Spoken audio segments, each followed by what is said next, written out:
বৰ ডাঙৰ গুৰুত্বপূৰ্ণ সিদ্ধান্ত ল'ব, এটা যুগান্তকাৰী সিদ্ধান্ত ল'ব। কাৰণ যোৱা 38 বছৰীয়া ফণীভূষণ চৌধুৰীৰ যি ৰাজনৈতিক পৰিক্ৰমা 1985 চনৰে পৰা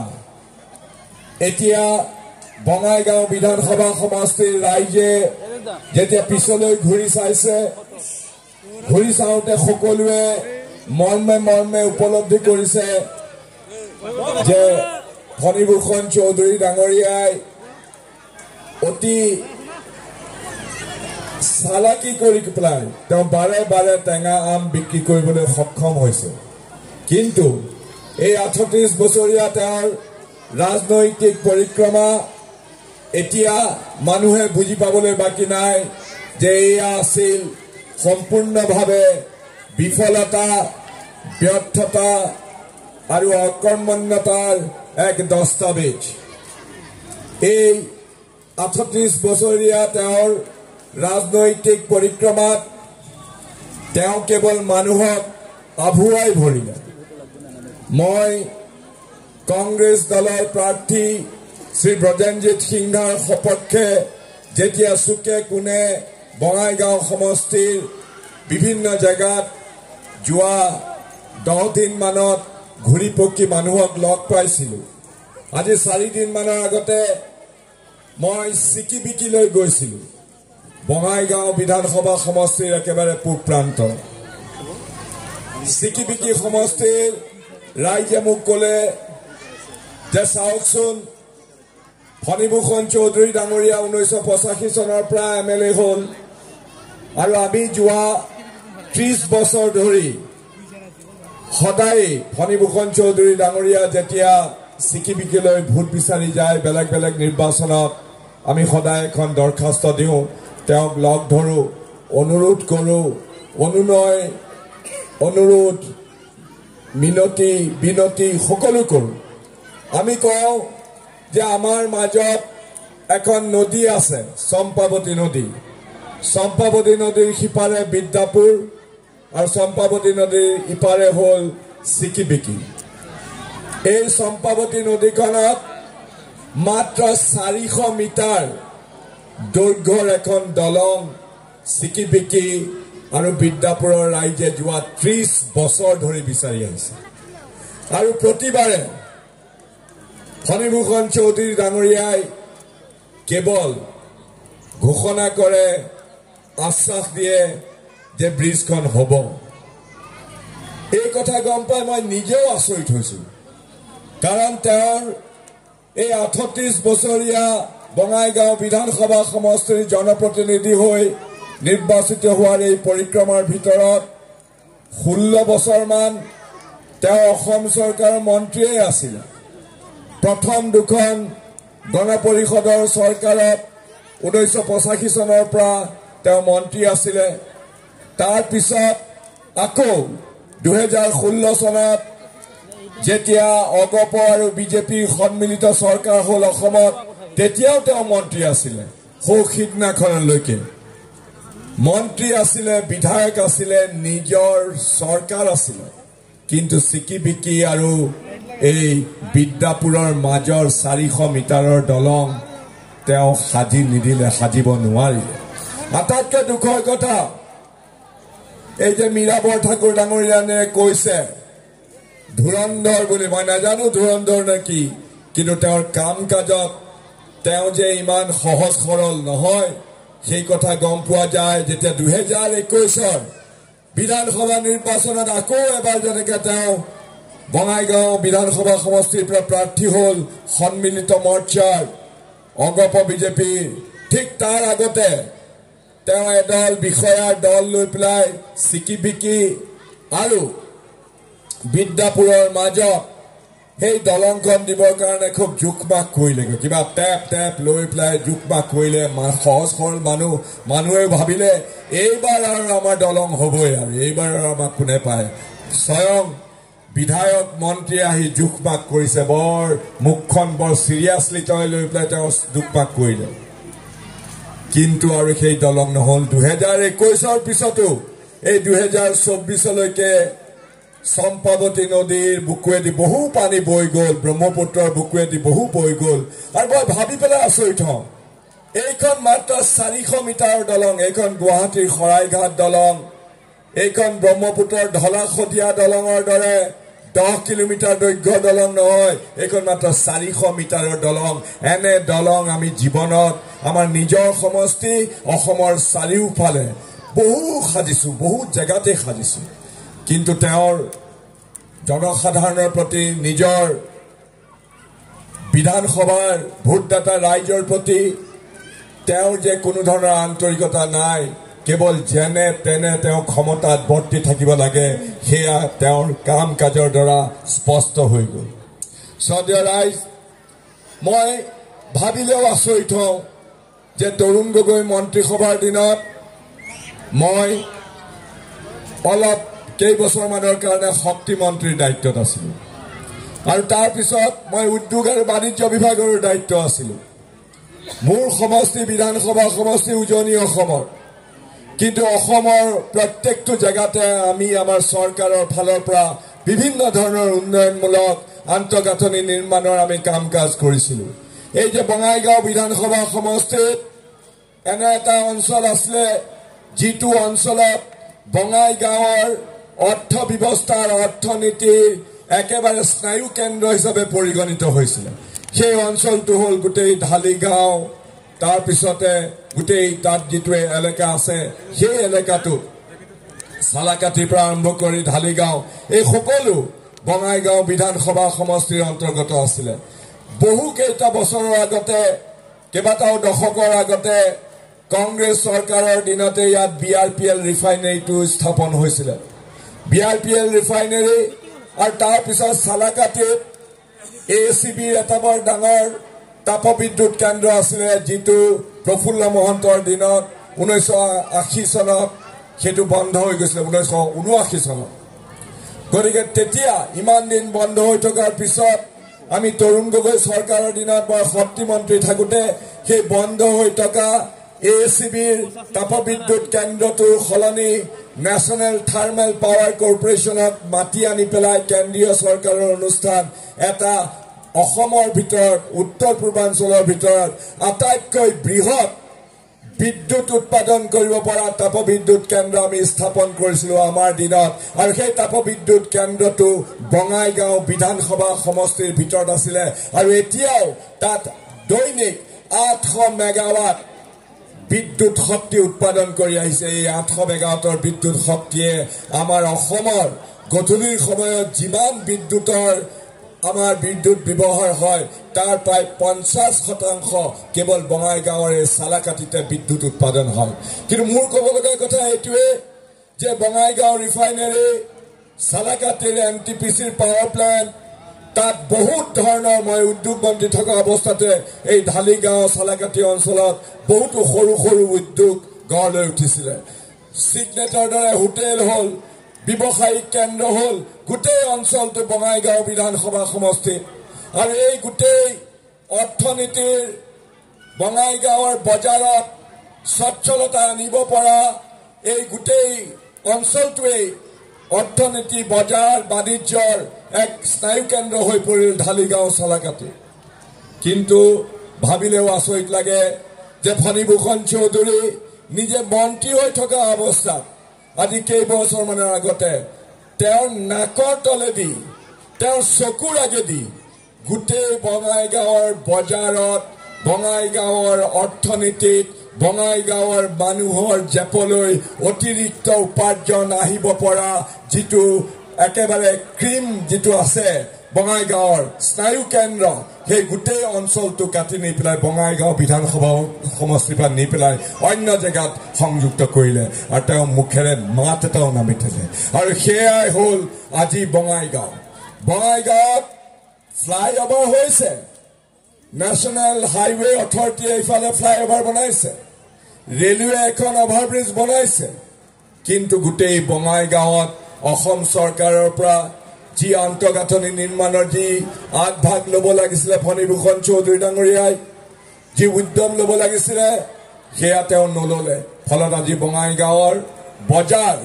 চাৰিওফালে মন্দা অৱস্থা। বজাৰত যেতিয়া আমি গৈছো মানুহক যেতিয়া লগ পাইছো প্ৰত্যেকজন সৰু সৰু ব্যৱসায় কৰা সৰু সৰু দোকান কৰা সৰু সৰু কাম কৰা ব্যৱসায়ীসকলে কৈছে যে আমি আৰু আমাৰ অৱস্থা নাইকিয়া হৈ গৈছে কাৰণ একো বিক্ৰী বাৰ্তাই নোহোৱা হ'ল বিক্ৰী বাৰ্তা হ'ব কেনেকৈ যিখন জায়গাত অৰ্থনৈতিকভাৱে সজীৱতা আনিব পৰা যিবিলাক আগভাগ অৰ্থনৈতিক কাম কাজৰ পৰিসৰ বৃদ্ধি কৰিব পৰা যিবিলাক জায়গাত উদ্যোগ স্থাপন কৰাৰ পিছত আমাৰ বঙাইগাঁৱৰ যুৱক যুৱতীসকলৰ কৰ্মসংস্থান সৃষ্টি কৰিব পৰা যিবিলাক ক্ষেত্ৰ আছিলে সকলো ক্ষেত্ৰ বঙাইগাঁৱৰ পৰা কাটি নি পেলাই হয় বিটিএডিত বা অন্য জিলাত লগাই দিলে কিন্তু আমাৰ ফণীভূষণ চৌধুৰীয়ে এইবিলাক ৰাখিবৰ বাবে কোনো ব্যৱস্থাই নহ'লে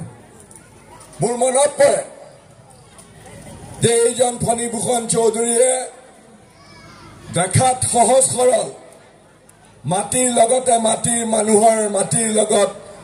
সদায় মিলি পেলাই থাকো বুলি তেওঁ গৰ্ব কৰে কিন্তু পাহৰি যাব নালাগে যে এছআই কেলেংকাৰীত এই যে যিজন মানুহ আখিয়া চান্দ নামৰ যিজন মানুহ যিটো পুলিচে এছআই চাকৰি দিম বুলি কৈ পেলাই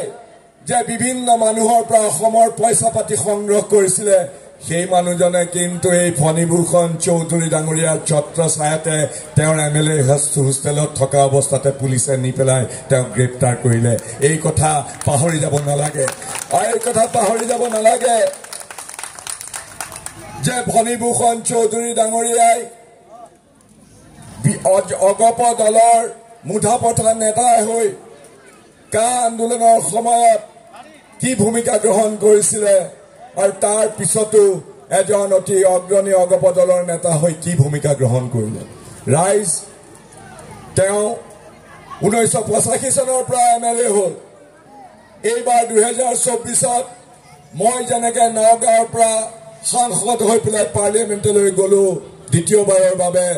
তেওঁ ইয়াৰ পৰা বৰপেটা সমষ্টিৰ পৰা দিল্লীলৈ গ'ল তেওঁ বিচাৰিছিলে যে তেওঁ একেলগে এমপিও হৈ থাকিব দিল্লীত আৰু ইয়াত বিধায়কো হৈ থাকিব কিন্তু সংবিধানে সেইটো এলাও নকৰে সেইকাৰণে অত্যন্ত অনিচ্ছা সত্ত্বেও তেওঁ বঙাইগাঁও বিধানসভা সমষ্টিৰ বিধায়কৰ বাটটো এৰি দিলে বিধায়কৰ বাটটো এৰি দিয়াৰ পিছত এই পদটো খালী হ'ল এতিয়া খালী হোৱাৰ লগে লগে অগপ বিজেপিৰ সন্মিলিত মৰ্চাই ক'লে যে এইবাৰো অগপ দলৰ পৰা ইয়াত প্ৰাৰ্থী দিব লাগিব অগপ দলৰ নিষ্ঠাবান তৃণমূল কৰ্মীসকল যিসকল নেতাই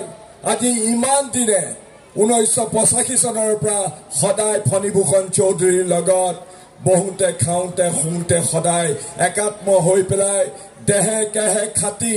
তেওঁলোকৰ চকুলো আৰু কপালৰ ঘাম মাটিত পেলাই সদায় ফণীভূষণ চৌধুৰীৰ নেতৃত্বত অগপ দলটোক ইয়াত সঞ্জীৱিত কৰি ৰাখিছিলে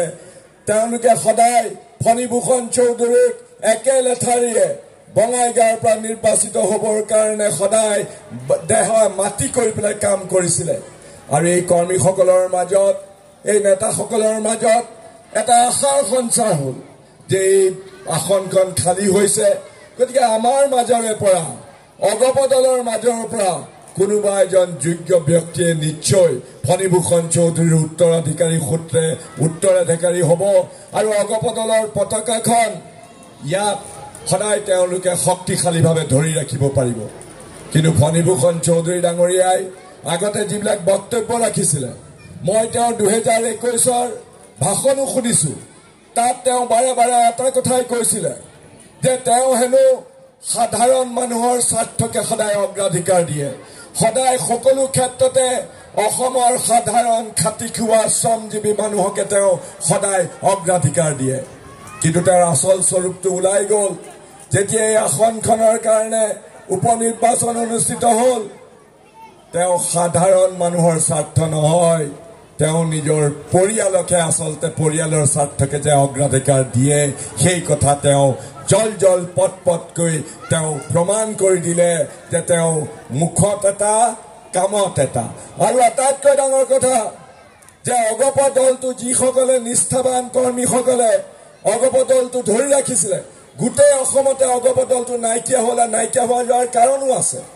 কাৰণ তেওঁলোকে ক্ষমতাত বৰ্তি থাকিবৰ কাৰণে বিজেপিৰ নেগুৰত ধৰি পেলাই তেওঁলোকে কেইজনমান মুধাপুতা নেতাই হয় মন্ত্ৰী নহয় এমপি নহয় এমএলএ হৈ আছে আৰু তাৰ বাহিৰে তেওঁলোকৰ অসমবাসীৰ প্ৰতি বিশেষকৈ আঞ্চলিকতাবাদী চৰিত্ৰ তেওঁলোকে সম্পূৰ্ণভাৱে বিসৰ্জন দি বিজেপিৰ নেগুৰত ধৰি পেলাই তেওঁলোকে এই সন্মিলিত চৰকাৰৰ অংশীদাৰ হৈছে কিন্তু গোটেই অসমৰ মানুহে ভাবিছিলে যে অন্তত বঙাইগাঁৱতে চাগৈ 1985 চনৰ পৰা অগপ দলৰ টিকেটত জিকি অহা ফণীভূষণ চৌধুৰীৰ নেতৃত্বত এই অগপ দলটো চাগে ইয়াতে আটাইতকৈ শক্তিশালী কিন্তু এইবাৰ নিৰ্বাচনত উপনিৰ্বাচনত তেওঁৰ কথা কাণ্ডই অগপ দলটোকো ধূলিসাৎ কৰি দিলে যিকণ অৱশিষ্ট বাকী আছিলে এই কাৰণেই যে যেতিয়াই তেওঁ নিজৰ পত্নী শ্ৰীমতী দীপ্তিময়ী চৌধুৰীক তেওঁৰ স্থলাভিষিক্ত কৰিবৰ কাৰণে ইয়াত প্ৰাৰ্থিত্ব দিলে অগপৰ যিজন জিলা সভাপতি সিংহ ডাঙৰীয়া সাধাৰণ সম্পাদক শৈলেন চৰকাৰকে ধৰি যিমানবিলাক অগপৰ কৰ্মী আছিলে তৃণমূল পৰ্যায়ত সকলোৱে আজি ফণীভূষণ চৌধুৰীৰ সংগ ত্যাগ কৰিছে আৰু হয় তেওঁলোকৰ কোনোবাই নিৰ্দলীয় হিচাপে দীপ্তিময়ী চৌধুৰীৰ বিৰুদ্ধে প্ৰাৰ্থিত্ব দিছে নহয় তেওঁলোকে সকলোৱে আহি আমাৰ কংগ্ৰেছৰ প্ৰাৰ্থী ব্ৰজেনজিৎ সিংহক সমৰ্থন দিবৰ কাৰণে আমাৰ লগত আহি কাম কৰিছেহি আৰু সেইটোৱে ফণীভূষণ চৌধুৰীক আজি নিশকতীয়া কৰি ৰাখিছে সদয় ৰাইজ ফণীভূষণ চৌধুৰীৰ এই যে পৰিয়াল প্ৰীতি এই পৰিয়াল প্ৰীতিত ক্ষুব্ধ হৈ বঙাইগাঁৱৰ জনসাধাৰণে ইতিমধ্যে সিদ্ধান্ত গ্ৰহণ কৰিছে আৰু আটাইতকৈ ডাঙৰ কথা যেতিয়া ব্ৰিটিছ অসমলৈ আহিছিলে 1826 চনত যেতিয়া ব্ৰিটিছে আহি আমাৰ খিলঞ্জীয়া কোচ ৰাজবংশীসকলৰ পৰা ৰাভাসকলৰ পৰা বড়োসকলৰ পৰা মৰাণ মটক তিৱাসকলৰ পৰা প্ৰতিৰোধ পাইছিলে তেতিয়া ব্ৰিটিছে কৌশলেৰে সৈতে অসমখন শাসন কৰিবৰ বাবে মানুহৰ মাজত প্ৰথমতে কানিৰ প্ৰচলন কৰিছিল কানি খোৱালে আপোনালোকে জানে যে মানুহ বিবশ হৈ পৰে এটা উদ্যমী এটা তেজস্বী জাতিও নিশকতীয়া হৈ পৰিছিল আজি এই বিজেপিৰ জামানাত বিজেপিয়ে কেইবাটাও দশকৰ পিছত অসমৰ মানুহক স্বাধীনতাৰ পিছত এক নতুন বিধৰ কানি খুৱাবলৈ আৰম্ভ কৰিছে এটা আফিং খুৱাবলৈ আৰম্ভ কৰিছে সেই কানি হ'ল ধৰ্মান্ধতাৰ কানি আজি এই বিজেপি দলে হিমন্ত বিশ্ব শৰ্মাই গোটেই অসমৰ জনজীৱনক কেৱল দুখত দুনিয়াত বিভক্ত কৰি দিলে এখন মুছলমানৰ সৰু দুনিয়া এখন অনা মুছলমানৰ ডাঙৰ দুনিয়া আৰু এই দুইখন দুনিয়াৰ মাজত হিংসা বিদ্বেষ ঘৃণাৰ এক বীজ বাষ্প ছটিয়াই অসমৰ জনগণক অসমৰ মানুহক বহুটা বিভক্ত কৰি দুৰ্বল কৰি মধ্যযুগীয় চিন্তা চৰ্চাৰে সৈতে যেতিয়া আমাৰ জাতিটোক আগলৈ নহয় পিছলৈ লৈ গৈছে তেতিয়া এই তথাকথিত আঞ্চলিক দলটো এই ফণীভূষণ চৌধুৰীৰ দৰে নেতাই কেৱল মন্ত্ৰী হৈ থাকিবৰ বাবে কেৱল এমএলএ হৈ থাকিবৰ বাবে মুখেৰে মাত নামাতি বিজেপিৰ এই অসম ধ্বংসাত্মক এই ৰাজনীতিৰ লগত তেওঁলোক সামিল হৈছে গতিকে ৰাইজ আজি সময় আহি পৰিছে যে আপোনালোকে সিদ্ধান্ত লওক এই 38 বছৰীয়া ফণীভূষণ চৌধুৰীৰ যি বিফলতা ব্যৰ্থতা আৰু অকৰ্মণ্যতাৰ যি দস্তাবেজ সেই দস্তাবেজখন সামৰি সুতৰি আমি সকলোৱে ধোঁৱা চাঙৰ ওপৰত থওঁ আহক আৰু ফণীভূষণ চৌধুৰীৰ পত্নী শ্ৰীমতী দীপ্তিময়ী চৌধুৰীৰ বিপৰীতে আমি কংগ্ৰেছ দলে আপোনালোকৰ আগত প্ৰক্ষেপণ কৰিছো এই বঙাইগাঁৱৰে সন্তান বঙাইগাঁৱৰে হাৱা পানী খাই লালিত পালিত হৈ ইয়াতে স্কুলীয়া শিক্ষা সাং কৰি উচ্চ শিক্ষা লৈ এজন জাতীয়তাবাদী মনোভাৱেৰে পৰিপূৰ্ণ যি নিজৰ জাতিটোক নিজৰ মানুহখিনিক আৰু সকলো মানুহৰ প্ৰতি সংবেদনশীল দৃষ্টিভংগীৰে সকলো মানুহকে কি হিন্দু কি মুছলমান কি কোচ ৰাজবংশী কি বড়ো কি নাভা সকলো মানুহকে নিজৰ বুকুৰ মাজত সোমোৱাই সকলোকে সন্মান সকলোকে শ্ৰদ্ধা সকলোকে লগত লৈ বঙাইগাঁৱৰ প্ৰতি এটা সুস্পষ্ট দূৰদৃষ্টিৰে সৈতে এটা নতুন দিগন্তৰ সূচনা কৰিবৰ কাৰণে যিজন ব্যক্তি আগবাঢ়ি আহিছে সেইজন ব্যক্তিয়ে হ'ল এয়া আমাৰ ব্ৰজেনজিৎ সিংহ ডাঙৰীয়া। মই আমাৰ কংগ্ৰেছ দলৰ ফালৰ পৰা আপোনালোক সকলোকে অনুৰোধ জনাওঁ যে এটা ৩৬ বছৰীয়া এই ৰাজনৈতিক ফণীভূষণ চৌধুৰীৰ যিটো পৰিক্ৰমাই বঙাইগাঁৱক সঞ্জীৱিত কৰা নাই, বঙাইগাঁৱক নতুনকৈ জীৱিত কৰা নাই, বঙাইগাঁৱৰ কৰ্মসংস্থান সৃষ্টি হোৱা নাই, বঙাইগাঁৱৰ অৰ্থনীতিত নতুন সংযোজন হোৱা নাই, বঙাইগাঁৱৰ মানুহৰ অনাগত দিনবিলাকত কিবা নতুন আশাৰ সঞ্চাৰ হোৱা নাই। গতিকে এই যাত্ৰা শেষ কৰি পেলাই আপোনালোক সকলোকে অনুৰোধ জনাইছো যাতে কংগ্ৰেছ দলৰ এই প্ৰাৰ্থী ব্ৰজেনজিৎ সিংহ ডাঙৰীয়া সবেই জানে যে তেওঁ নিজৰ মেধাৰ বলত তেওঁ পুলিচ সেৱাত যোগদান কৰিলে, ভাৰতীয় পুলিচ সেৱাৰ এজন বিষয়া হিচাপে একেবাৰে পুলিচৰ IGP হিচাপে তেওঁ সুখ্যাতিৰে কাৰ্যনিৰ্বাহ কৰাৰ পিছত এতিয়া তেওঁ অৱসৰ গ্ৰহণ কৰাৰ পিছত কংগ্ৰেছ দলত যোগদান কৰিছে। আৰু এইজন ব্যক্তিক আমি আপোনালোকৰ আগলৈ উলিয়াই আনিছো, আপোনালোকৰ লগত লৈ আপোনালোকৰ আগত থাকি বঙাইগাঁৱৰ দিগন্তত এক নতুন দিগন্ত সূচনা কৰিবৰ বাবে এইজন ব্যক্তিক আমি কংগ্ৰেছ দলৰ পৰা প্ৰাৰ্থিত্ব দিছো। মই আমাৰ কংগ্ৰেছ পৰিয়ালৰ ফালৰ পৰা সকলোকে অনুৰোধ কৰিছো যে আমাৰ হাতত মাত্ৰ আৰু 3টা দিন আছে। এই 3টা দিন আপোনালোকে সকলোৱে চুকে কোণে সোমাই পাৰাই চুবুৰীয়ে সকলোৰে ঘৰত সোমাই এই বাৰ্তা দিয়ক যে এইবাৰ পৰিৱৰ্তন, আৰু এই পৰিৱৰ্তন উলামুলা পৰিৱৰ্তন নহয়, এই পৰিৱৰ্তন বঙাইগাঁৱৰ নৱপ্ৰজন্মৰ কাৰণে এক নতুন আশা, নতুন প্ৰত্যাশা আৰু নতুন দিগন্ত সূচনা কৰিবৰ কাৰণে এইজন ব্যক্তি ব্ৰজেনজিৎ সিংহ আহিছে। এই ব্ৰজেনজিৎ সিংহক সকলোৱে যেন হাতৰ চিনত ভোট দি এইবাৰ এই ছেমিফাইনেল খেলখনত জয় কৰক। ছেমিফাইনেল খেল এই কাৰণেই যে অসমৰ 5খন জেগাত অহা 13 নৱেম্বৰৰ দিনা ছেমিফাইনেল হ'ব। আপোনালোক সৌভাগ্যৱান, কাৰণ আপোনালোকে ছেমিফাইনেল খেলিবলৈ সুযোগ পাইছে 13 নৱেম্বৰৰ দিনা। মই ছেমিফাইনেল এই কাৰণে কৈছো যে হিমন্ত বিশ্ব শৰ্মাৰ জনবিৰোধী, অসম বিৰোধী, উগ্ৰ সাম্প্ৰদায়িক এই চৰকাৰখনক 2026 এপ্ৰিল মাহত দিছপুৰত যিখন ফাইনেল খেলা হ'ব, এই ফাইনেল খেলাখনত আমি ইয়াৰ ছেমিফাইনেল খেলা যদি উত্তীৰ্ণ নহওঁ তেতিয়াহ'লে আমি গৈ দিছপুৰত ফাইনেল খেলা খেলি হিমন্ত বিশ্ব শৰ্মাক উৎখাত কৰিব নোৱাৰিম। গতিকে আপোনালোকৰ প্ৰত্যেকৰে দায়িত্ব যে বঙাইগাঁও বিধানসভা সমষ্টিৰ প্ৰত্যেকজন ভোটদাতা ৰাইজে আগবাঢ়ি আহক আৰু অসমৰ ক্ষেত্ৰত এক সুদূৰ প্ৰসাৰী সিদ্ধান্ত লওক। 13 নৱেম্বৰৰ এই ছেমিফাইনেল খেলখনত ব্ৰজেনজিৎ সিংহক জয়ী কৰক, আৰু জয়ী কৰাৰ পিছত আমি সকলোৱে আমাৰ মনে মিলা সমগোত্ৰীয় 2-এটা আঞ্চলিক দলৰ সৈতে সঁচা অৰ্থত অসম আৰু অসমীয়াৰ কাৰণে অসমৰ প্ৰত্যেকটো ভাষা, জাতি, জনগোষ্ঠীৰ মানুহক সন্মান, মৰ্যাদা আৰু সমবিকাশৰ সুবিধা দি কংগ্ৰেছে